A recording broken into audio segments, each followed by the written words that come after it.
نحمده ونصلي على رسوله الكريم اما بعد۔ ترجمے والے قرآن پاک کا صفحہ نمبر 1040، 28واں پارہ سورہ منافقون، دوسرا رکوع، آیت نمبر 9 تا 11۔ اعوذ باللہ من الشیطان الرجیم، بسم اللہ الرحمن الرحیم۔ یا ایہا الذین آمنوا لا تلہکم اموالکم ولا اولادکم عن ذکر اللہ ومن یفعل ذلک فاولئک هم الخاسرون۔ وانفقوا مما رزقناکم من قبل ان یأتی احدکم الموت فيقول رب لولا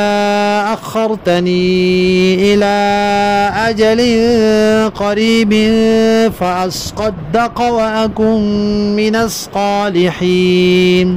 ولن يؤخر الله نفسا إذا جاء أجلها والله خبير بما تعملون۔ صدق اللہ العظیم۔ گزشتہ آیات میں منافقین کا تذکرہ تھا۔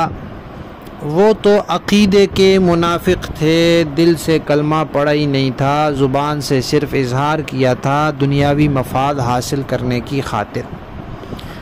نفاق کی ایک قسم ہوتی ہے جس کو کہا جاتا ہے عملی نفاق، کہ عقیدہ تو ہوتا ہے انسان کا کہ اللہ ایک ہے، حضور اللہ کے آخری نبی ہیں اور قیامت نے آنا ہے، اسلام سچا دین ہے، قرآن سچی کتاب ہے، لیکن اس عقیدے کے مطابق انسان کا عمل نہیں ہوتا، گویا وہ غافل ہوتا ہے، عملاً غافل ہوتا ہے۔ اگر آخرت کا یقین ہو، عقیدہ تو ہے، یقین ہو تو وہ اس کی تیاری کرے، وہ اس کے لیے کچھ جمع کرے۔ جب وہ نہیں جمع کر رہا، بجائے نیکیاں جمع کرنے کے برائیاں کا ذخیرہ کیے جا رہا ہے، وہ آگے بھیجے جا رہا ہے، تو اس کا عمل کہہ رہا ہے کہ گویا کہ اس کا ایمان نہیں ہے۔ تو یہ عملی منافق ہے کہ انسان جو ہے وہ دنیا کے پیچھے پڑا رہے اور گناہوں پر بے باک ہو جائے، خاندان، مال، اولاد کی محبت میں غرق ہو جائے، حلال حرام، جائز ناجائز کے فرق کو بھلا دے اور فرائض واجبات کی پرواہ نہ کرے، حرام مکروہات کو بے دھڑک کرتا چلا جائے، تو یہ عملی نفاق ہے۔ کچھ نشانیاں تو نفاق کی بتائی گئی ہیں کہ انسان جھوٹ بولے، انسان وعدہ خلافی کرے، انسان معاہدہ توڑے، انسان گالم گلوچ کرے، امانت میں خیانت کرے، نماز میں سستی کرے، اللہ کو کم یاد کرے، یہ سب منافق کی نشانیاں ہیں۔ تو اسی طرح کی جتنی بدعملیاں ہیں یہ عملی نفاق کی نشانیاں ہیں۔ تو اب اللہ تعالیٰ نے وہ نشانیاں بیان کرنی شروع کر دی کہ ایمان والو، یہ جو منافقین ہیں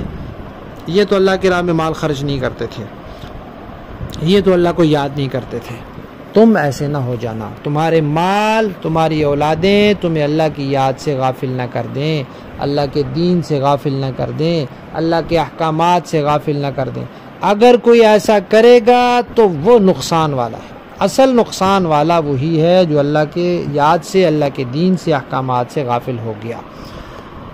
اور یاد رکھو، ہر ایک کو اللہ تعالیٰ نے ایک مقررہ مدت دے کر بھیجا ہے، جب وہ پوری ہو جائے گی تو پھر ایک لمحہ بھی نہ آگے ہوگا نہ پیچھے ہوگا۔ اور پھر جو بد عمل ہوگا وہ کیا کہے گا؟ یا اللہ، آپ نے مجھے تھوڑی سی اور مہلت کیوں نہیں دی کہ میں نیک عمل کرتا، میں اللہ کے راستے میں صدقہ خیرات کرتا اور میں بڑا صاف ستھرا پاک باز ہو کر آ جاتا۔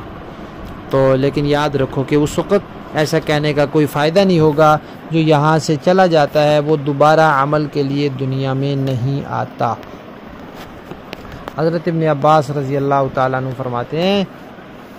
کہ یہ بات صرف کافروں کے بارے میں نہیں ہے کہ کافر کہیں کہ ہم دنیا میں دوبارہ جائیں اور جا کر وہاں سے ایمان لے کر آئیں، بلکہ جو بد عمل لوگ ہوں گے، اعمال میں کوتاہی کی ہوگی، مثلا یہ بھی آتا ہے کہ ایک آدمی نے مال جمع کیا ہوگا اور اس پر زکوٰۃ فرض ہو چکی ہوگی اور اس نے زکوٰۃ ادا نہیں کی ہوگی، وہ بھی کہے گا کہ مجھے مہلت ملے، میں جاؤں جا کے اس مال کی زکوٰۃ ادا کروں۔ جس کے پاس مال جمع ہو چکا، اس کے اوپر حج فرض ہو چکا اور اس نے حج نہیں کیا، تو وہ بھی کہے گا کہ میں جاؤں اور جا کے اس حج کروں اور پھر اپنا ذمہ اتار کے دنیا سے واپس آؤں۔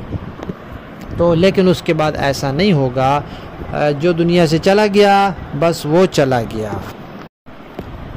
تو بڑی ہی نقصان کی بات ہے، خسارے کی بات ہے کہ جو ہمیشہ کی رہنے والی زندگی ہے اس سے انسان غافل ہو جائے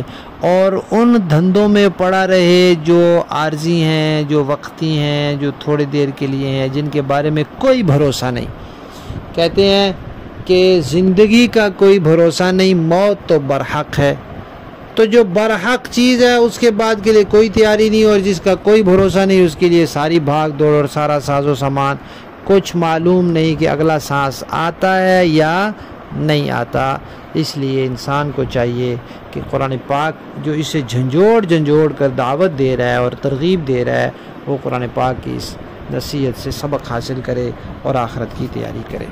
لفظی معنی دیکھیے، یا ایھا الذین آمنوا، ایمان والو، لا تلہکم، تمہیں غافل نہ کر دیں، اموالکم، تمہارے مال، ولا اولادکم، اور تمہاری اولادیں، عن ذکر اللہ، اللہ کی یاد سے، ومن یفعل، اور جو کوئی کرے گا، ذالک، ایسا، فاولئک، یہی لوگ ہیں، ہم الخاسرون، جو نقصان اٹھانے والے ہیں۔ وانفقوا، اور خرچ کرو، مما، اس میں سے، رزقنا، جو ہم نے دیا، کم، تمہیں، من قبل، اس سے پہلے کہ ان یاتی، آ جائے، احدکم، تم میں سے کسی ایک کو، الموت، موت، فیقول، پھر وہ کہنے لگے، ربی، اے میرے پروردگار، لولا، کیوں نہیں، اخرتنی، آپ نے مجھے مہلت دی، الی اجل قریب، ایک قریب کی مدت تک، تھوڑی سی مہلت اور کیوں نہیں دی، فاصدق، میں خوب صدقہ کرتا، واکن، اور میں ہو جاتا، من الصالحین، نیک لوگوں میں شامل، وَلَن یؤخر، اور ہرگز نہیں مؤخر کرے گا، اللہ تعالی، نفساً، کسی شخص کو، اذا جاء، جب آ جائے گی، اجلھا، اس کی اجل، اس کی موت کا وقت، واللہ، اور اللہ تعالی، خبیر، خبر رکھتے ہیں، بما، ان کاموں کی، تعملون، جو تم کرتے ہو، لہذا اسی کے مطابق تمہارے ساتھ معاملہ فرمائیں گے۔ با محاورہ دیکھیں جی، یا ایھا الذین آمنوا لا تلہکم اموالکم ولا اولادکم عن ذکر اللہ، اے ایمان والو، تمہاری دولت و تمہاری اولاد تمہیں اللہ کی یاد سے غافل نہ کرنے پائیں، وَمَن يَفْعَلْ ذَلِكَ فَأُولَئِكَ هُمُ الْخَاسِرُونَ، اور جو لوگ ایسا کریں گے وہ بڑے گھاٹے کا سودا کرنے والے ہوں گے۔ وَأَنفِقُوا مِمَّا رَزَقْنَاكُم مِّن قبل أن يأتي أحدكم الموت فيقول رب لولا أخرتني إلى أجل قريب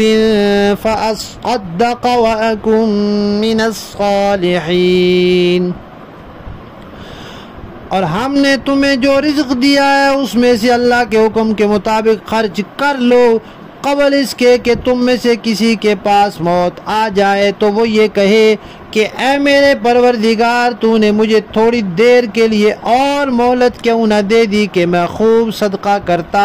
اور نیک لوگوں میں شامل ہو جاتا۔ وَلَن يُؤَخِّرَ اللَّهُ نَفْسًا إِذَا جَاءَ أَجَلُهَا